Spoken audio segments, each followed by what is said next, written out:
না ভালো থাকতো এবার এমনিতে স্যার ফার্স্টে আমাদের কনফারেন্স ছিল ট্রিপল দিয়ে দিলেও চলে যেত সলিমের কাছে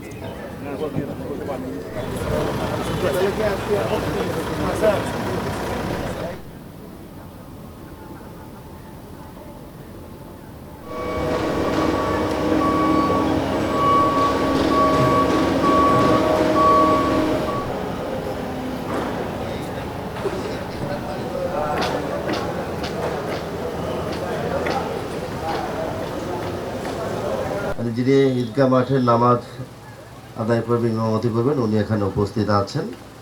প্রিয় সাংবাদিক বন্ধুরা, আপনারা নিশ্চয়ই অবগত আছেন যে ঢাকা উত্তর এবং দক্ষিণ সিটি কর্পোরেশনে ঈদের নামাজের জন্য দুইটি জায়গায় নামাজের স্থান নির্ধারণ করা আছে। দক্ষিণে জাতীয় ঈদগাহ মাঠ হাইকোর্টের সামনে, আর আমাদের ঢাকা উত্তর সিটি কর্পোরেশনের পক্ষ থেকে সাবেক যেটা এখানে বাণিজ্য মেলা, সেখানে আমরা আয়োজন করেছি।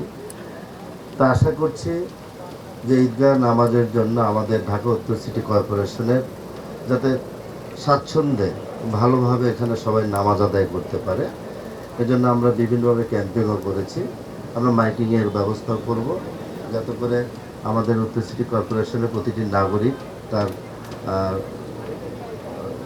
সহজভাবে এখানে এসে নামাজ আদায় করতে পারে। তো এখানে বৃষ্টির একটা আভাস আছে। শনিবার দিন যদি ঈদ হয়ে যায় কিংবা শুক্রবার ঈদ হয়, সেখানে বৃষ্টি হওয়ার একটা সম্ভাবনা আছে। তো বৃষ্টি হলে সেই ব্যাপারে আমরা প্রস্তুতি নিয়ে রেখেছি যাতে নামাজ আদায় করতে গিয়ে কোনো মুসল্লিদের কোনো বিঘ্ন না ঘটে।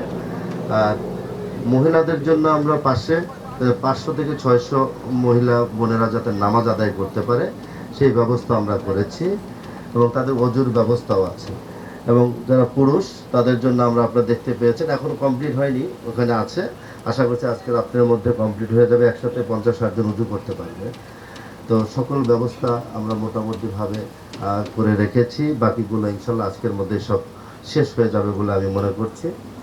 আর এখানে একসাথে এই টেন্টের ভিতরে যেটা দেখছেন, এটা বাঁশের কোনো টেন্ট না, এটা স্টিলের স্ট্রাকচার দিয়ে করা। বাড়তি করে আমরা যাতে আরও বেশি মানুষ নামাজ আদায় করতে পারে, এর জন্য আমরা এক্সটেনশন করেছি।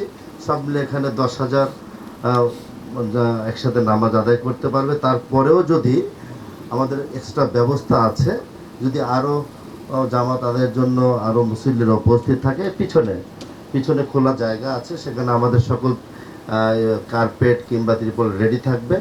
যখন উপস্থিত থাকবে আমাদের কর্মীরা সাথে সাথে নামাজের জায়গাগুলোকে নামাজ সহকারে বিছিয়ে দিবে। সকল প্রস্তুতি ইতিমধ্যে আমরা নিয়েছি। বাকিগুলো এখন 3 দিন সময় আছে, এর মধ্যে যেগুলি টুকিটাকি আছে আমরা প্রতিদিন এখানে আসবো, এসে যেখানে ঘাটতি দেখব কিংবা কোনো জায়গায় কিছু অপরাধ আছে কিনা সেটা আমরা ব্যবস্থা করে করব। বৃষ্টির জন্য অনেক সময় ভিআইপিরা যারা গেস্ট থাকবে তাদের জন্য ছাতির ব্যবস্থা করে রেখেছি যাতে তাদের বৃষ্টির পানি গায়ে না লাগে। যতটুকু সম্ভব আমরা সেই ব্যবস্থাগুলো করব।